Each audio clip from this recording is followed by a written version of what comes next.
A pretty interesting topic today for all the Tetris followers, or opinions about Classic being more popular than Guideline or Modern, whatever you want to call it. You're wrong. You're very wrong. I'm gonna tell you why today. Because for a long time, of course, this was not the case. If you look at the YouTube following for Classic Tetris right here, 185,000 subs. It pales in comparison to any of our channels, right? Like completely pales in comparison. Like they have channels sometimes in the hundreds of times our size, right? But that sub count does not tell the entire story. And there's a lot more that I want to say about this. So first thing I want to tune you into is the view counts on the videos, because that's showing how many people are watching the game and how many people are engaging in the game, right? And if you look at most general competitions that CTWC uploads to their channel, they're not getting a huge amount of views. They're getting view counts that some of our stuff has compared to. Like for example, we have matches here for the largest events. Outside of the main event, they're getting between like 5 and 10,000 views on an average match. The Microsoft and Honda partnered event, only getting like 2 to 5,000 views per match. Of course, the World Championship's still gonna do good, but a lot of early videos still not performing too well. When you look through the history of all these. When you look at Team TSDs, like we're getting very close on the YouTube side, and our channels aren't as big. Like instead of hundreds of thousands of people being guaranteed to see these on their home feed, it's only 3,000. It's only 1,200. It's only 3,200. Right? This channel has such a large advantage to gain views on its videos. And the percentage of subs that are watching them is not very high anymore. The general viewer that this channel attracted back in the day is there's just not interested anymore. And let's talk about how this sub count came to be, right? How did this channel get 180,000 subs uploading Tetris tournament VODs, right? I'm going to chalk it up to pure luck, all right? Classic Tetris was successful in this way due to pure fucking chance and luck. RNG game, literally. If we look at this, they have several 10 million view videos, an 18 million view video. You know how few channels on YouTube that are this successful have 10 million view videos, let alone 1 million view videos? Not a lot of channels with 100k subs are getting these views. They're getting a couple of like several 100k, you know, pop-offs, like 200 to 400k view pop-offs that drive subs to the channel, and then consistent like 30k plus view videos. These are big videos that are driving lots of subs. And the Jonas Joseph narrative was really big. The whole Jonas and Joseph independent like narratives were really strong to drive this channel. And with like virtual competition and all of that, you know, we just kind of started seeing a slug in the views. Like if you look at these most popular videos, you're not seeing a lot of them from 2020. Like the most popular video after the pandemic only has 400,000 views, which is not a lot, and it's given us ground to catch up, right? And of course, like one thing that I just want to point out right now, the point of this video is not to like diminish any of Classic success. It's just like we need to set the reality straight, because there's been like internal discussions and stuff like that. There are people internally who are displeased or point out that Classic does not help our side of the scene. Why should we throw them a bone, right? Or why should we pay attention to them? Something along those lines. Over the past few weeks, the inspiration for this video in like tournament organizer circles, I've been hearing that line a lot. For now, we kind of have the context of these high sub counts, right? We have the context of these high sub counts on the YouTube channels. I wanna bring up these numbers. Specifically, we're seeing like grand finals of large tournaments after the online era getting in like the 5-digit view counts, right? And a lot of like videos up until the grand finals getting these similar numbers. If we look at the most popular WPL videos, we have several 40,000, 30,000 viewed grand finals. We look at Team TSD's channel, we have a 56,000 view grand finals. We have a 43,000 view top 8 match. This isn't even top 4 like the other similarly performing CTWC videos. This winner's finals actually is outperforming CTWC videos at the same top 8 range. We have Jester's Cups getting tens of thousands of views, consistent 30k plus views on a lot of good tournaments here from Team TSD, and they're finally getting back on there. They're finally getting back on the uploads. And the main channel I want to point out is, you know, you have 185,000 subs. Some people are just bound to randomly click on the videos, right? I think a better channel to use to point out where Classic is standing is the CTM YouTube. This is the most active and popular tournament organizer, and these videos are getting similar views to the best vids on PK and the average vids on Team TSD. So I think this channel is very telling of where the community actually stands in terms of gathering around events. And Azura spoke earlier about me covering a game scout. I don't think that that's a fair thing to bring up, because you yourself in the audience probably follow a content creator who mainly plays a game that you're not really into, and you just follow them because they're funny. Just statistically speaking, as you guys watch Twitch, a few of you are probably familiar with Germa, right? And Germa mainly plays a lot of different games, but got started in Team Fortress 2. And it's very unlikely that if you're a Germa viewer, that you also play Team Fortress 2 these days. It's on the unlikely side, right? So I feel like a lot of fans of a Game Scout just watch a Game Scout videos and they don't participate in the community. Just like, for example, a lot of fans of Small Fish don't participate in the competitive community for Tetrio. Or I'll even go as far to say, like, a lot of my YouTube fans who watch my old Tetris stuff, even though I only have like 1,000 subs, they don't watch the tournaments. And you could say a big amount of like the classic players, like old heads, like boomers who like, or not boomers exactly, I mean some of them could be boomers, but just like an older generation of internet users who like to play the game. They don't really care much about the tournaments, but we're talking about like tournament viewers.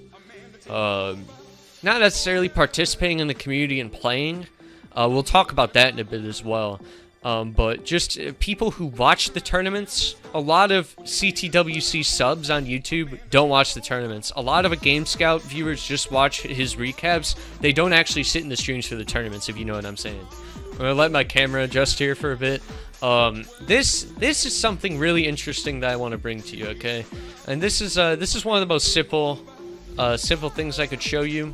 All right, to kind of demonstrate the relevance. Welcome to fucking Google Trends. All right, I don't need to explain this graph. All right, Tetrio get more player, and then it go up, because more people search about it. You want Jester's? Wait, holy fuck! I didn't even look at this. It's like the same. That's crazy. But yeah, we're not counting Tetris because it's going to count both. But yeah, we're using game-specific turns. It's crazy how popular Gestures was in this time. Oh, and worldwide? Holy shit, man. Worldwide? It's fucking... It's over. Look at how high Tetrio and Gestures are compared to the other games. That's fucking over. Just the numbers here that we've shown already do not lie. Like, the audiences are on par or even higher for YouTube content of that game. And now the next thing that I want to talk about is player participation, right? I'm not gonna like hound too much in on this, but I'm gonna point this out, all right? And this is off of memory. My numbers should be fairly accurate, but correct me in the comments or in the chat if I'm wrong. Our flagship event in the community at this point is the World Puzzle League Championship in Columbus, Ohio. Alright? That's our flagship event. And the flagship event for Classic is CTWC. Makes sense, right? These are ballpark numbers. I just want to double check something here, alright? But based on what I remember, the same amount of people attend the Portland Retro Gaming Expo to compete in CTWC as people who travel to Columbus to compete in WPL. Isn't that fucking wild? It's the same number. It's between 125 to 175 people per event. That's specifically players, because we can't like track spectator passes, you know. But yeah, like the thing is like, if you count in the amount of spectators who show up for specifically Tetris or WPL compared to the other one, and you can argue that they cover multiple games, but our whole community is kind of a multiple game community, alright? You in your head might think that the community is only Tetrio or something like that, but nah, dude. You watch Square One, probably. You probably pay attention to a PPT tournament or two a year. It's a blended community. It's like fighting games. It's like the FGC. Like, if you're going to a LAN tournament, you're likely going to try and play in a new bracket or watch a new bracket for a game that you're not entirely familiar with, you know? Just because you're there and you want to have a good time. That's the same motto as like FGC events, and you know, CTWC has TEC there, like TEC side events and stuff like that, to get an okay amount of players, so you know, that's kind of like the same vein. I have a final point to tie this all together, right? So, we've looked at the numbers. At this point, I think everyone here should be able to say modern Tetris is more popular than classic Tetris, because it's just, the facts are kind of there, right? CTWC benefits from a lot of mouth-to-mouth advertising, stuff like that. Of course, their passes are more expensive. There's a lot of stuff, but the fact that, you know, they've had a 10-plus year recurring event in Portland, or not in Portland, but on the West Coast, and we're only in our third year, and we're already seeing similar attendance numbers in our flagship event, bodes really well. Bodes really well for the stats. And CTM is well known. It's just, it pales in comparison to the main CTWC Inc. socials. And they honestly lucked out with branding by literally calling themselves Classic Tetris. Like, one thing that's impressive is that, you know, WPL, Team TSD, PK, they've all built their own brand names that don't piggyback off the name of a game, you know? I will say it was smart on them for reserving that branding, but they didn't have to build their own wording. They didn't have to build their own brand name from the ground up, you know? That's like if we hosted tournaments on a Twitch channel called Tetrio. My main point that I wanted to bring this all together is we've been having an interesting past few weeks here in the community, I think. And as I was saying earlier, you know, people from our scene, the modern scene, have been talking about the classic scene, how they don't help us, and whatever, and that we shouldn't feel obligated to throw them a bone or help them. Like, when you think of Puzzle Kingdom, for instance, we've had sponsors, but you think of us as a community entity. We work grassroots, we still run tournaments without partners, even if we're losing money. Like, it's still very much a passion-fueled thing. When you think of CTWC Inc., they're trying to make sure that their bottom line's established, you know? They're trying to make sure that they have the partnerships to keep their events going. You know, they're trying to ink deals with companies to keep their things going. Like, you know, the Wada Games scandal, if you even want to call it that. Kind of a sham company in that one. And just like all the events that CTWC partners with, like they partner with the ATG Expo, they partner with a bunch of like gaming festivals around the country, including the Portland Retro Gaming Expo where they hold their main event. You know, they try to get sponsors every year. They've been repeatedly sponsored by several companies. Stuff like that. That's just it's just stuff like that. And still, most of our prize pool and tournament funding comes from the community, even with companies and sponsors in, you know, our sectors. And Classic Tetris tournaments, aside from CTWC Inc.'s operations, like they are all community ran and funded by several people. They're a lot like us, man. We can't, like, they're not that different from us, is what I'm trying to point out. We're more popular because we have like the bigger game discoverability, but as far as our communities go, we're very similarly motivated. We have very similar sizes, and I think that's the important thing to think about when we're doing this. And I just think somewhere we get hung up and how popular CTWC Inc. is, and we think that they're like holding a stranglehold on the community. People love going to the events and they make great events, but I think the core of the community is now outside of that company, and it's in these independent operations from, you know, members of the CTWC team running their own stuff on the side. When that event is not going on, or, you know, just members of the community who attend CTWCs or discovered the game through CTWC, really enjoyed it, and wanted to contribute to the community in their own way. It very much operates like how we operate. And, you know, Sharky's commentate events for us. Sharky's personally watched, like, my Monkey Ball streams. He's been in the chat. He's been a great guy. Shout out Sharky if you end up catching this video, because you might. I've talked to a bunch of classic people. We've been in talks with CTM before on certain issues and stuff like that. When stuff goes down, like, there's more of a bridge there than you think. And I'm just talking about what PK and myself as an individual have experienced from that side of the community. You know, and of course we have Beast and Shen, right? Who is a staff member of the CTWC, now works at Enhance, who does deals with CTWC, and also runs WPL, which brings us our largest LAN event of the year, literally similar attendance as CTWC in terms of player count, right? The main thing that I wanted to bring up is, like, a lot of people still have this idea, like, man, Classics tournaments are so big. Like, the only reason why they're getting that many viewers is because CTWC is a Twitch deal, where they get that front page, where they get those front page spots. The largest tournament that CTWC's not had their front page on, we've eclipsed those tournaments with our viewership. For example, Tetris Effect Connected World Championship last year had less viewers than Square One last year. That might be the case again this year, but they are on CTWC again, so they might have a Twitch integration with Enhance or whatever. They might have a deal there where they're going to get that external promotion. And a lot of events there in the 200 to 300 viewer mark, right where we land.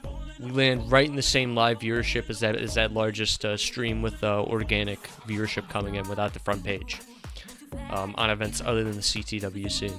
So, again, this is all just stuff that I wanted to bring up. It's just like, don't paint Classic as an enemy to us.